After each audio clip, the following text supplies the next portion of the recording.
I think we can all agree that as humans, as a species, we have done so many things, good and bad, but mostly great things on this earth. But as we are, progressing and living our modern lives, we are reaching some limits as to human progression.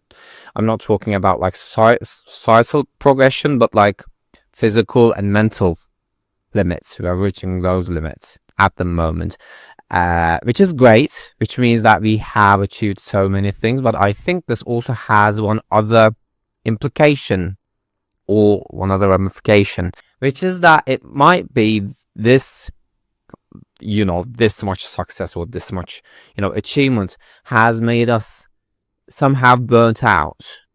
Because what I see in my immediate circle, especially at my workplace, I see most of my friends not wanting to do things because their excuses are usually that those things that they want to do have been done better than they can ever do. Almost all of my friends do this or think this way, and it has made me wonder why this has happened and how it is related to the definition of success that we each have personally. Because I don't think success actually means to do it perfectly, which this can also be a sign of my friends having perfectionism and struggling with that aspect in their lives, which is also quite understandable because we're all healthcare workers and we used to be medical students, which was quite gruesome to say the least, which is another topic. But because my bubble is filled with people like these, I would like to talk about it because I think it also has, I would like to think about and talk about how it can change our future and what it can mean for us in the future and for humans in the future, because I think it is important. So firstly, I would like to talk about success, because the kind of definition that we have as healthcare professionals is quite, very close to perfect, because we're dealing with human life and human health, which is very sacred and very important for many people, obviously, for obvious reasons. And because of that, the, ambitions and the aims of my bubble per se is quite high. So we work on very high, we try to work on very high efficiency. We have very high goals, and if we don't have them, we have very high goals in communication so that we can tell patients what the problem is and how we could not reach the goals we have set for ourselves and set for that patient. And then everything is very high stress, and because of that, the perception of success in my close circle is quite high.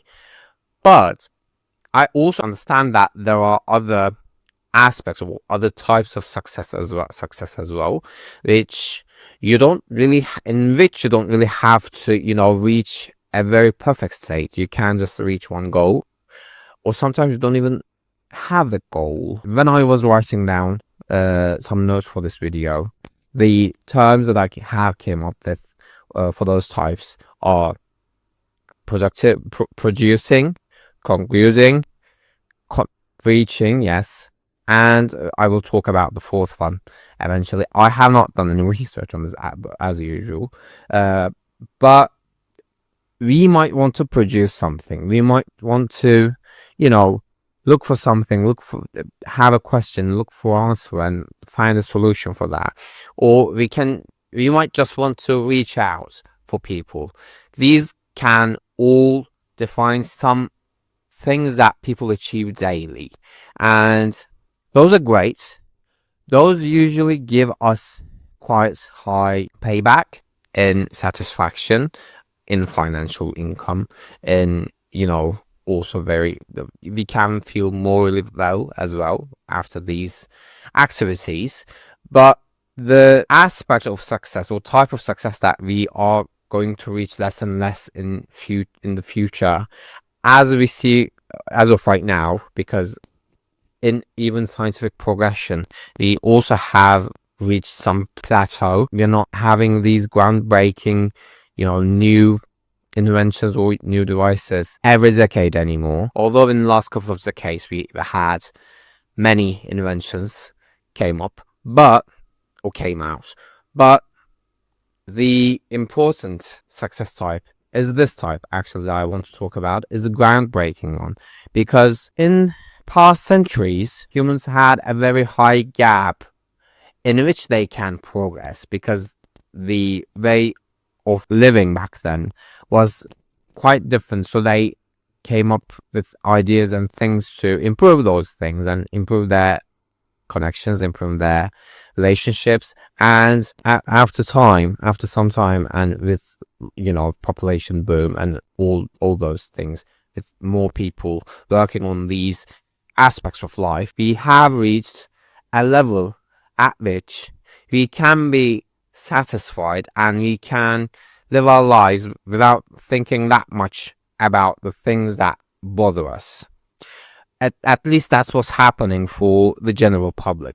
The general public is not really, bothered with many things, although we can be, or we might be, or we have to be for some aspects. Those things that are threatening us are not that severe anymore. It's not as life-threatening as it used to be. Although we still have those threats, we have the chance to look away. And in a way, it is also slowing our progression, because we don't need to progress as much anymore. Even in the 19th century, people had to come up with things to basically live more than 50 or 65 years. And that was healthily as well. They wanted to live healthy 50 years at least. And that was a big thing for them, because they had many problems with that. They had many infectious diseases, they had many wars, they had many conflicts, they had many problems in society as well that threatened their lives or worsened their livings. So they had to come up with things, or come up with ways that can improve their daily life. But in a way, we don't need that anymore. We have many people struggling to live, but the sad thing is that we have ways to help them. We're not just doing it, which is another topic, but we know ways to help ourselves and help people that are in need. And because of that, we don't need that much progression anymore. At least it seems like it. We can have other progression, other improvements, but maybe I'm also like my friends in the sense that I don't see this great need for great inventions. I personally see a very big gap, in the sense that we have things, we have solutions, we just need to find ways to use those solutions so that we can better our lives.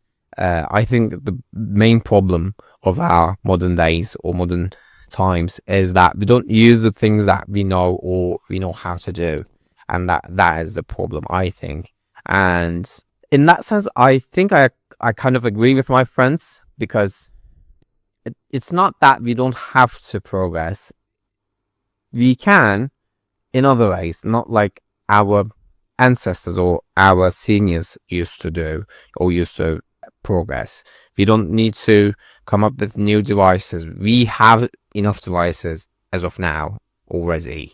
We can find ways to spread the devices that we have, so that everyone can reach a comfortable level of living.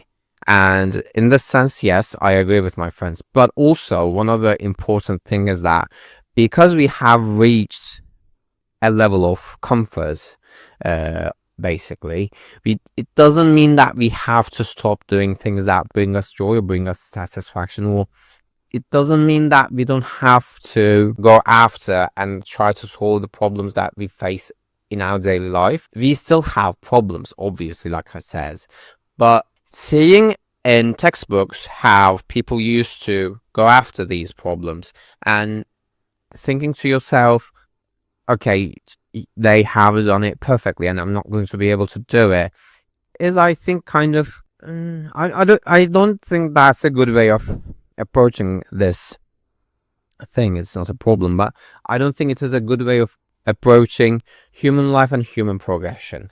Because if you have a problem, if you're thinking about it, then that means you can find ways to solve that problem, because you have started to think about it. You can ask people, you can talk to people, you can debate, you can try to find new ways, you can examine, you can observe, you can do many things. And perfection in this regard is kind of killing truly the human progression. We, like I said, might not have to progress like we had to do in the past, but still we can find new other things that can help us help each other, basically. I think I cannot say anything, very solidly about future, but this aspect of these current times is kind of showing me that human progression or problem solving is not linear, or is not in just one way. We don't Da Vinci our ways into prosperity or something like that. We might have to do other things. We might have to, sometimes humans had to work in laboratories. Sometimes humans had to do art on a chapel. And now, I think, in this age, I think we have to talk to each other and connect more.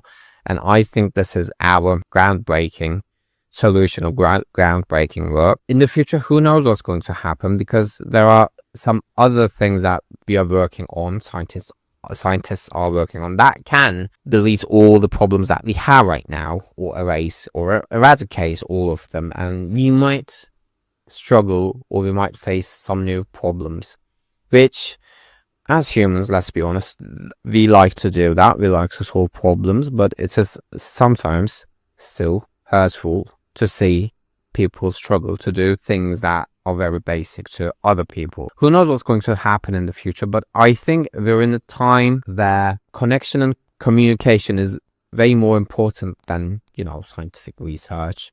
They are also still very important. We still have many scientific problems, but in my personal experience from work, in medicine, especially in healthcare, we have many solutions for many health problems.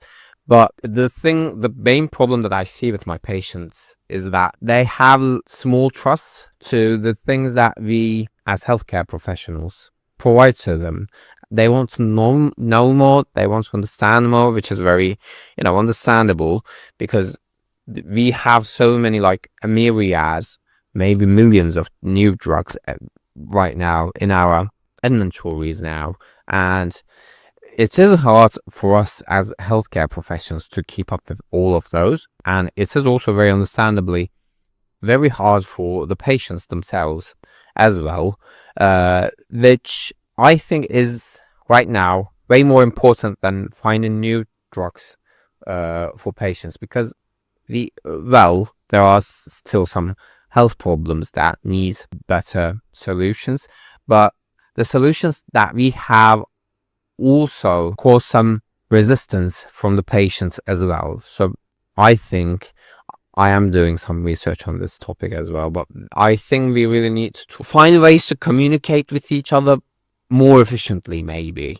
That sounds kind of robotic, or sounds kind of dystopic, but it is kind of saddening to see someone struggle with a problem that can be solved with a very easy or very safe solution. And I think that is an important thing for our ages. And in the future, there might be some more important things. There might be some more important things right now that I'm not aware of, that because of my bubble, I just see these things that I on a daily basis get exposed to. So yeah, this is what I think about this topic. Please let me know what you think about the things that I have said down in the comment section below. If you like this video, please leave a like down below. Please subscribe to my channel to see videos like this where I chat about the things that I think about quite frequently. I think a lot, usually. And yeah, I would like to see you in the future. Until then, please take care of yourselves. Bye.